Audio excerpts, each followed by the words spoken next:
In the Sahara Desert, there's a structure so perfectly circular, so impossibly precise, that it can only be seen from space. It measures exactly 23 kilometers across, and it matches Plato's description of Atlantis down to the meter.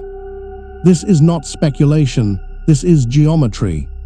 The Eye of the Sahara, the Richat Structure, Mauritania's most mysterious landmark. For decades, geologists called it a natural formation, an eroded dome, a trick of erosion and time. But here's what they couldn't explain: the measurements. Plato described Atlantis in 360 BC. He gave us numbers, specific numbers. The capital sat on a plain. The city itself was built in concentric circles, 3 rings of water, 2 rings of land. The outermost ring measured 127 stadia across. 127 stadia equals 23.5 kilometers. The Eye of the Sahara measures 23.5 kilometers across. Coincidence? Maybe, but the coincidences are just getting started. The structure sits in West Africa, beyond the Pillars of Hercules, exactly where Plato said Atlantis would be. It contains 3 distinct rings, concentric circles that collapse toward the center. The geology shows evidence of massive water erosion in a region that's now pure desert. And at the center, there's a mound, exactly where Plato said the temple would stand. Geologists discovered the structure in 1965 during Gemini space missions. From the ground, it's invisible. The rings blend into sand and rock, but from orbit, it looks designed, intentional, built. The official explanation is simple. It's an eroded geological dome. The rings are different types of rock wearing away at different rates. Sedimentary layers exposed by millions of years of wind and water. But this explanation has problems. The rock layers are too uniform, too circular. Erosion doesn't create perfect circles, it creates chaos, randomness. Nature doesn't build in concentric rings with mathematical precision. Then there's the water problem. The Richat Structure shows signs of catastrophic water erosion, massive flooding, the kind of flood that would carve channels and reshape landscapes. The channels all flow outward from the center, like water draining from a collapsed dam. This region hasn't seen that kind of water in how long? Geologists say 11,000 years. The Sahara was green 11,000 years ago. Lakes, rivers, rainfall, then the climate shifted, the desert expanded, the water disappeared. 11,000 years ago. Plato said Atlantis sank 9,000 years before his time. That puts the event around 11,600 years ago. The math keeps lining up. Let's talk about Plato's description. He didn't write fantasy. He wrote 2 dialogues, Timaeus and Critias, historical accounts, he claimed, information passed down from Solon, who heard it from Egyptian priests. The priests told Solon about an island empire, advanced, powerful, built on concentric rings of land and water. The city had a central temple to Poseidon, walls covered in metals.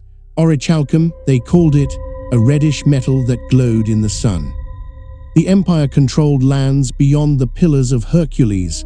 It threatened to invade the Mediterranean. But then, catastrophe struck. In a single day and night of misfortune, Plato wrote, the island of Atlantis disappeared into the depths of the sea. Most scholars assume he meant it sank into the ocean. But what if Plato meant something else? What if the sea came to Atlantis? The Eye of the Sahara sits at an elevation of 400 meters above current sea level. But 11,000 years ago, sea levels were lower, much lower, 120 meters lower. That puts the structure at just over 500 meters above the ancient coastline.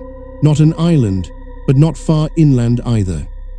Now imagine a tsunami, not a normal wave, a megatsunami triggered by an asteroid impact or submarine landslide, waves that travel hundreds of kilometers inland, waves that scour everything in their path. There's evidence for exactly this kind of event in the Atlantic around 11,000 years ago. The Burckle crater, a massive impact crater in the Indian Ocean dated to around the same period, chevron dunes along the Atlantic coast, enormous sediment deposits created by waves that traveled inland with apocalyptic force. Could a wave have reached the Richat Structure? The geology suggests yes. The erosion patterns suggest catastrophic flooding, water pouring into the rings, drainage channels carved in hours, not millennia, and then the water recedes, the climate shifts, the desert advances, and the greatest city in the ancient world becomes a geological curiosity. But there's more. In 2018, researchers found evidence of human habitation at the Richat Structure: stone tools, Herculean artifacts, signs of advanced tool-making dated to over 1 million years ago. 1 million years is too old for Atlantis, but it proves something else. Humans have been drawn to this location for longer than we can comprehend. There's something about this site, something that calls to us. The metallurgy matches too. Plato described Orichalcum, a mysterious reddish metal. Geologists found copper deposits in the rock layers of the eye, copper ore that would have a reddish shine when polished, not quite the glowing metal of legend, but close enough to wonder. They also found gold, trace amounts in the sediment, enough to suggest mining, extraction, industry. And then there's the elephant problem.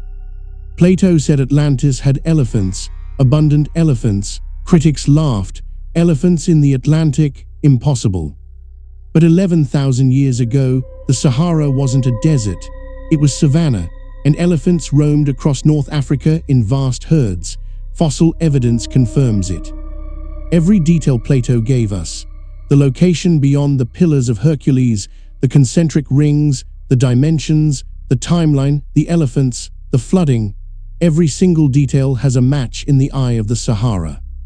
So why does mainstream archaeology ignore it? Because accepting the eye as Atlantis means accepting that Plato was right. It means rewriting the timeline of civilization. It means admitting that advanced urban planning existed before the Bronze Age, before Mesopotamia, before Egypt.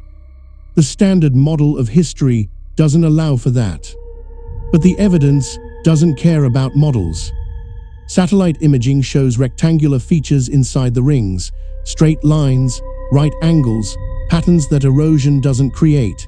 These features are buried under sand now, covered, hidden, waiting for excavation. No one is digging. Mauritania is remote, politically unstable. The site is difficult to reach, and no university will fund an expedition to search for a myth. So the eye sits in the desert, visible from space, invisible to history, a perfect geometric anomaly that matches an ancient text with impossible precision. Maybe it's natural.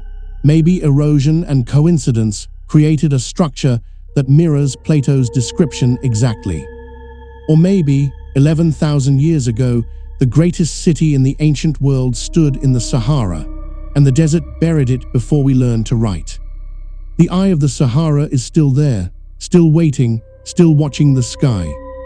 And every year, the evidence gets harder to ignore.